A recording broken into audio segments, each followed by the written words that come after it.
So maayong buntag mga idol.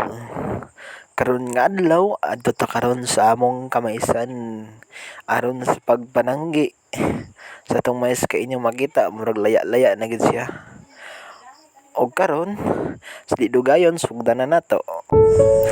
So diri ato na gisugdan ang pagpanguha og mais. Kung inyong makita nga murag maayo kaayo ko nga mga mais. So di gina ako na ikalimod pod nga nagtinubo gyud ko nga inani among trabaho kay basta way klase inani gid among buhaton basta way klase kay tungod mo tabang man mi sa among ginikanan sa pag-obra sa among uma maong naadta pod sa mua ang pagtrabaho kung unsaon pag-ani ang mais kay matud pa sa akong papa nagsimple nga panginabuhi basta kay naa ka sa tarong ug wa kay taong gitapakan